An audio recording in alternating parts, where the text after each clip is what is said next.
Canada's birth as a nation hinged on a secret backroom deal involving British politicians terrified of American expansion, French Catholics demanding protection, and a railway scheme so corrupt it nearly destroyed the country before it even began. By the end of this video, you'll discover the hidden betrayals and desperate gambles that created the world's second-largest nation. It wasn't a single, unified nation, but just a patchwork of distinct British colonies, each operating with its own set of rules, fiercely independent identities, and unique aspirations. These weren't just administrative regions. They were societies with their own character. The province of Canada, a key player in this pre-Confederation landscape, was itself split between Canada West, which we now know as Ontario, and Canada East, the territory that would become Quebec. This division reflected deep cultural and political differences. Meanwhile, the maritime provinces, Nova Scotia, New Brunswick, and Prince Edward Island, clung to the Atlantic coastline, their economies and identities deeply intertwined with the sea. Newfoundland, with its own distinct history and character, stood apart, both geographically and politically. And to the west, Rupert's Land stretched endlessly, a vast territory controlled by the Hudson's Bay Company, a land of fur traders and indigenous peoples. These colonies, though under the umbrella of the British Empire, largely acted like separate countries, establishing their own trade agreements and governing themselves as they saw fit. In fact, sending a letter from Toronto to Fredericton felt almost like sending international mail, highlighting the lack of cohesion between these territories.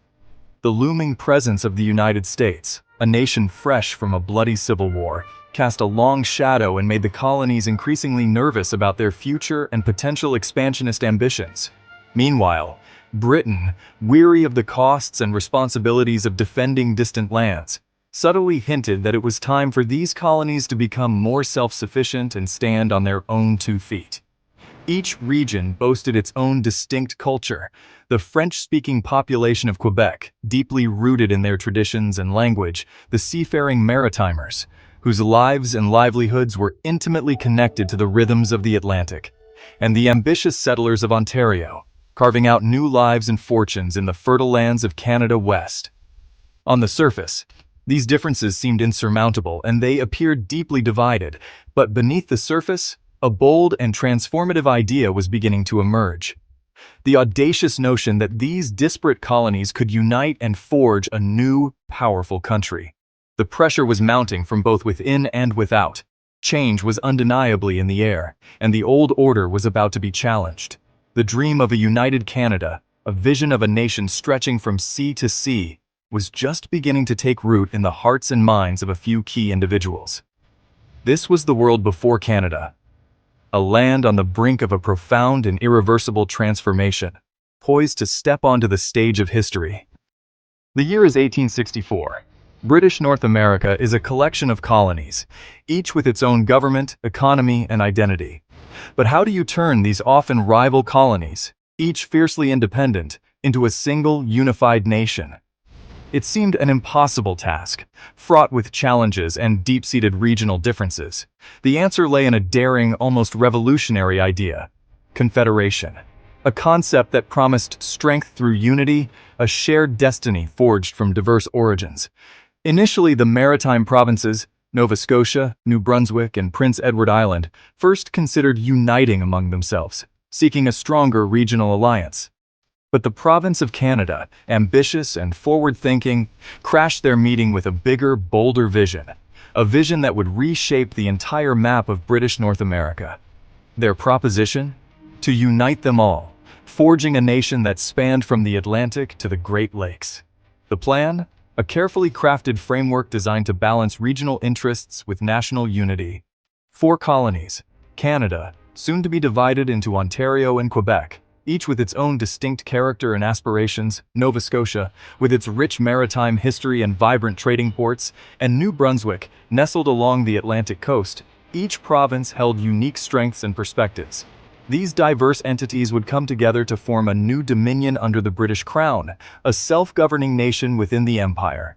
A strong federal government based in Ottawa would handle national issues such as defense, trade, and foreign policy, while the provinces retained significant control over local matters, including education, healthcare, and local laws. This provincial autonomy was especially important for Quebec, safeguarding its unique French culture, language, and civil law traditions. But selling this grand idea wasn't easy. It required overcoming generations of ingrained regionalism and suspicion. Many feared losing their distinct colonial identity, their unique way of life being swallowed up by a larger, more dominant entity. Others worried about being politically and economically dominated by the larger, more populous provinces like Canada. The Maritimes, in particular, worried about being overshadowed and losing their voice in a larger federation. While Quebec was determined to protect its French language, its distinct legal system, and its cultural heritage from assimilation. It took countless hours of passionate debate, skillful negotiation, and political compromise, often behind closed doors, to finally convince enough people that unity meant strength, that a shared future held more promise than a divided present. The visionary leaders of the time, the fathers of Confederation, painted a compelling future, where together, united by a common purpose, they could achieve economic prosperity, build a transcontinental railway, and secure their place on the world stage, achievements that no single colony could ever hope to accomplish alone. This was the Great Canadian Sales Pitch, a persuasive argument for a new national identity. Unity not just for survival, but for shared prosperity, for a brighter future for generations to come.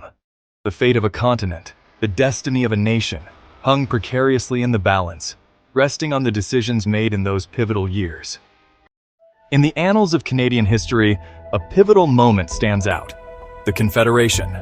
This transformative event saw disparate colonies uniting to forge a new nation. Ontario, originally known as Canada West, entered Confederation with a spirit of ambition. It was a region brimming with potential, eager to shape its own destiny within a larger framework. This ambition was fueled by burgeoning industry, the rapid expansion of railways connecting communities, and the collective dream of westward expansion, opening up new territories and opportunities. The promise of Confederation offered a solution to the political deadlock that had plagued the region, paving the way for new markets and economic prosperity. Quebec, formerly Canada East, approached Confederation with a deep-seated determination to safeguard its unique cultural identity. The preservation of the French language, the Catholic faith, and its distinct civil law system were paramount. The assurance of strong provincial powers became the cornerstone of Quebec's support for Confederation, ensuring its autonomy in key areas. For Quebec, Confederation was envisioned as a partnership built on mutual respect, not a forced assimilation into a dominant culture. Nova Scotia, with its rich maritime heritage and independent spirit, harbored a degree of skepticism towards the Confederation project. The people of Nova Scotia felt a stronger connection to Great Britain and the bustling trade networks of New England than to the largely unknown inland territories of Canada. Concerns arose regarding the potential for increased taxes and a diminished influence within a larger political entity. However, these anxieties were allayed by promises of a transcontinental railway, linking the Maritimes to the rest of Canada, and the assurance of strong representation in the new government. New Brunswick, deeply intertwined with its vast forests and the bounty of the sea, shared many of the concerns voiced by its maritime neighbor. The province also faced the unique challenge of sharing a long and potentially vulnerable border with the United States. The promise of enhanced security through Confederation, coupled with the economic benefits of a railway connection, ultimately tipped the scales in favor of unity, offering a compelling vision of a more secure and prosperous future. Each of these four founding provinces embarked on the path to Confederation driven by its own distinct set of motivations and aspirations. Whether it was the ambition for growth, the desire for cultural protection, or the pragmatic pursuit of security and economic stability. Together, these diverse motivations converged to form the bedrock of a new nation, laying the foundation for what Canada would become. Embracing unity required a leap of faith, a belief in the potential of a shared future, and a willingness to navigate the challenges that lay ahead. Every nation needs architects. Canada had John A. Macdonald and George Etienne Cartier. Macdonald, a shrewd lawyer from Ontario, envisioned a strong, united country stretching coast to coast. He was a master negotiator, determined to build a powerful federal government. But he needed Quebec on board. Enter Cartier, a fierce defender of French-Canadian rights. Once a rebel, Cartier now saw partnership as the best way to protect his people's language, religion, and laws. He convinced Quebec that confederation meant control over their own destiny, not surrender. The alliance between Macdonald and Cartier was the engine of confederation. Macdonald brought vision and pragmatism. Cartier brought trust and cultural protection. Without their partnership, Canada might never have been born. Together, they bridged the divide between English and French. They laid the foundation for modern Canada. Confederation's journey began at a party, literally. In September 1864, maritime leaders met in Charlottetown to discuss a regional union, but a circus in town stole the spotlight. Suddenly, the province of Canada's delegation arrived, uninvited but determined, with Macdonald and Cartier leading the charge. They pitched a grander idea: unite all the colonies, not just the Maritimes. Their case? A bigger market, common defense, and the promise of an intercolonial railway. The railway was a game changer. Year-round trade and prosperity for the Maritimes. The Canadians' persuasive pitch, helped by lively banquets and socializing, won over the delegates. The Charlottetown Conference, meant for a small union, became the birthplace of confederation. By the end, the idea of a federal union had taken hold. Plans were made for a follow-up conference in Quebec City. The seed of a new nation was planted. The Quebec Conference in October 1864 was where the real work began. Delegates from all the colonies gathered to draft Canada's blueprint. The main challenge: balancing a strong central government with provincial autonomy. Macdonald pushed for federal strength. Cartier and the Maritimes demanded local control. The result? The 72 resolutions, a federal system with a House of Commons by population and a Senate by region. Powers were divided. Ottawa handled defense and trade. Provinces managed education and civil law. Not everyone agreed. Prince Edward Island and Newfoundland walked away. But the core group, Canada, Nova Scotia, and New Brunswick, had a plan. The Quebec resolutions became the foundation of Canada's constitution. The dream was now on paper. Why unite? Fear, ambition, and economics. Defense was urgent. The U.S. loomed large after its Civil War, and unity meant strength. Economically, Britain was ending trade preferences, and the U.S. threatened to cancel free trade. Confederation promised a vast domestic market, spurring growth and self-sufficiency. The railway was the clincher, connecting the Maritimes to central Canada and one day the Pacific. For the Maritimes, it meant year-round access. For Ontario and Quebec, an Atlantic port. The railway symbolized unity and ambition.